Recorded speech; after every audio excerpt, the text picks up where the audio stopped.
Paano mag-optimize ng LinkedIn profile para yung client na mismo or yung recruitment team ng mga companies ang magre-reach out sa inyo.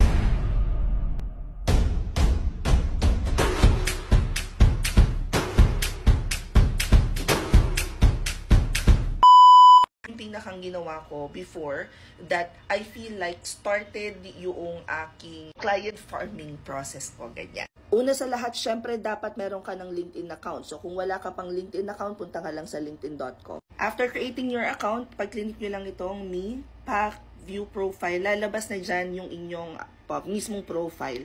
Ang unang-unang nakikita, and ito yung lagi kong sinasabi every time na may application book, is that you only have 3 to 5 seconds to catch your target market's attention with your profile. So, tanggalin nyo na yung maraming epek-epek kinemeruchur dyan. Tanggalin nyo na yung mga kimfamfarang nilalagay dito design. Ilagay nyo dyan is yung unique value proposition nyo. Ang UVP or Unique Value Proposition, ito yung pinakang clear outline. Yung ano nga ba, what sets you apart. Parang ano nga ba yung kakaiba dun sa product or service or brand na ano yung iniaangat ka sa mga competitors mo, what makes you different. I've seen a lot of people do this pattern ng UVP nila is like helping X companies reach X goals, ganyan. And dahil marami nang gumagamit ng pattern na yon, hindi na siya nagiging unique. Parang nagiging familiar na yung mga tao na, okay, ito yung offer na yon. You have to make it a little more personalized. Pero kung wala kayong maisip na pattern, pwede yung gamitin yung helping, tapos sino yung target market ninyo, tapos ano yung goal nila, tapos ano yung service na ino-offer ninyo. Parang ganon. If you want me to talk more about unique value proposition as a freelancer, i-comment nyo na lang dyan. Items you need to remember sa inyong LinkedIn profile. Full name, ayusin nyo, huwag yung baligtad. Hindi na tayo 2020, nabaligtad pa ang mga pangalan.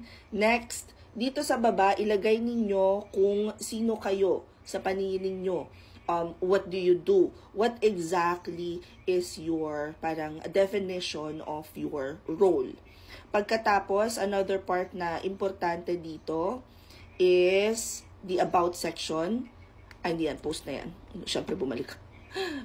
Back. Oh, bobo. Hirap na hirap pagka isang maliit na screen ng gamit.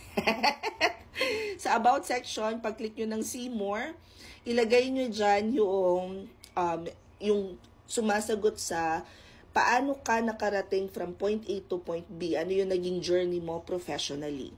Pagkatapos, sa experience, ilagay nyo na lang yung experience nyo dyan. Yes, isama nyo pong lahat ng experience ninyo, educational background, certificates if meron, volunteering if meron,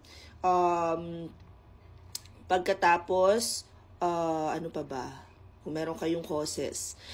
Ito ngayon yung ginagawa ko to stand out. And I'm not sure if everyone's already familiar with this, but you can actually create a resume, an SEO optimized resume. Gusto nyo yun? SEO optimized resume using your LinkedIn account. Step number 1, click on more. Next, click on build resume. Click on create from profile. Pili kayo ng job title nyo. Kung virtual assistant, kung social media manager, ilagay nyo lang dyan and then click on apply. You will then be taken to this page kung saan nandyan na yung buong resume ninyo. Now, pwede nyo yung i-download as PDF. However, I want to bring your attention to the far right side wherein ilalagay na dyan ano pa yung mga suggested keywords. So, yung akin kasing profile, sinasadya ko na may mga kulang siya na keywords na ganyan na alam kong gawin para lang makita dito sa during training. But, the keyword checker, pagka inilagay yan sa ATS, automatic mariread to mga keywords na to. Hinahanap to mga keywords na to for virtual assistant. What you want to do is you might want to add suggested keywords either sa summary, which is your about section, or sa inyong work experience section dyan. Let me just show it here. LinkedIn resumes are formatted to be compatible with the typical resume screening software used by recruiters. Girl, perfect. Ang goal is when they run this system to I'm trying to think of the right, parang simplest word to explain this. But when they run a search ng keywords na kailangan nila for a particular position sa company nila using LinkedIn, makikita kagad yung keywords na yon. So, yes, pwede kayong gumawa ng resume using LinkedIn, kaya lang umabot ng 3 pages yung sa akin. So, you still might wanna edit it and personalize it based on kung ano yung preference yung pwede yung gamitin yung Canva para yung i-finalize yung design, but the words are coming from your LinkedIn account. And 2, yes, it's possible to find clients sa LinkedIn kung kayo mismo yung magfa-farm or to attract clients. Pwede rin kayong, ang tinatawag, ano nga ba yung tawag ni Ben doon? Ben, paki-comment yung yung tawag mo dun sa stalking mode mo. Nag-i-stalk din talaga si Ben dito. And naka-live na siya ng client ng pang-i-stalk niya. Oh, and also, kung hindi pa kayo nakakonect sa akin sa LinkedIn, halimbawa, baka naman, connect ha, wag kung bastang follow lang. I wanna be able to connect with other freelancers, people who works from home or aspiring freelancers sa LinkedIn. But, huwag nyo na ako ditong i-message para magtanong-tanong. Pero kung dami kong di nasasagot na message dito doon.